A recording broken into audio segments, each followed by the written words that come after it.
அரசியல் கட்சிகளின் பொதுக்கூட்டங்கள் மற்றும் ரோட் ஷோக்களில் பங்கேற்கும் மக்களின் பாதுகாப்பிற்கு சம்பந்தப்பட்ட அரசியல் கட்சியினரே பொறுப்பு என தமிழ்நாடு அரசின் வரைவு வழிகாட்டு நெறிமுறைகளில் குறிப்பிடப்பட்டுள்ளது.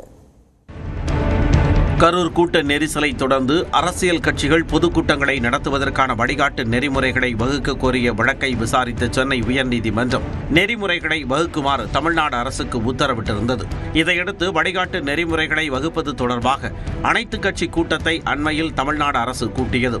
இந்நிலையில் ரோட் ஷோக்களை நடத்துவதற்கான வழிகாட்டு வரைவு நெறிமுறைகளை சென்னை உயர்நீதிமன்றத்தில் தமிழ்நாடு அரசு தாக்கல் செய்தது. அதில் அரசியல் கட்சிகளின் பொதுக்கூட்டங்கள் மற்றும் ரோட் ஷோக்களில் பங்கேற்கும் மக்களின் பாதுகாப்பிற்கு சம்பந்தப்பட்ட அரசியல் கட்சியினரை பொறுப்பு என குறிப்பிடப்பட்டுள்ளது.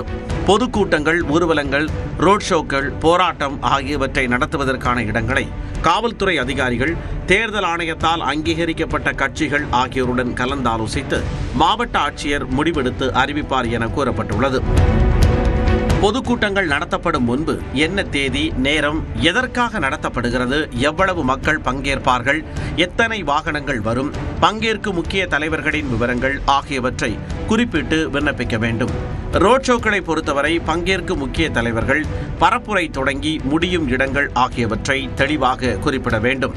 கூட்டத்தில் பொதுமக்கள் எவ்வளவு பேர் பங்கேற்க முடியும் என்பதை பொதுப்பணித்துறை பொறியாளர் ஆய்வு செய்து சான்றிதழ் அளிக்க வேண்டும்.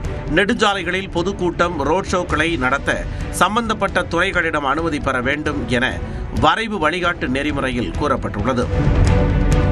பொதுவாக நிகழ்ச்சிகளுக்கு 10 நாட்களுக்கு முன்பு அனுமதி கோரி விண்ணப்பிக்க வேண்டும். 50,000 பேருக்கு மேல் திரள்வார்கள் என எதிர்பார்க்கக்கூடிய நிகழ்வுகளுக்கு 30 நாட்களுக்கு முன்பு அனுமதி கேட்டு விண்ணப்பிக்க வேண்டும். திடீர் ஆர்ப்பாட்டம், போராட்டங்களை பொறுத்தவரை மாவட்ட ஆட்சியர் முடிவெடுப்பார். நிகழ்ச்சிக்கு அனுமதிக்கப்பட்ட நேரத்தை கண்டிப்புடன் பின்பற்ற வேண்டும். பொதுமக்களின் பாதுகாப்பிற்கு நிகழ்ச்சி ஏற்பாட்டாளர்களை முழு பொறுப்பு என வரைவு நெறிமுறையில் கூறப்பட்டுள்ளது. நிகழ்ச்சி தொடங்கும் 2 மணி நேரத்திற்கு முன்பே அந்த இடத்தில் பொதுமக்கள் கூடுவதை தவிர்க்க வேண்டும் என அறிவுறுத்தப்பட்டுள்ளது. 5,000 பேருக்கு மேல் திரள்வார்கள் என்று எதிர்பார்க்கக்கூடிய பொதுக்கூட்டங்களுக்கு மட்டுமே இந்த விதி பொருந்தும். வழிபாட்டு தலங்களில் நடைபெறும் மத ரீதியான கூட்டங்களுக்கு இந்த வழிகாட்டு நெறிமுறைகள் பொருந்தாது என்று வரைவு நெறிமுறைகளில் தெரிவிக்கப்பட்டுள்ளது.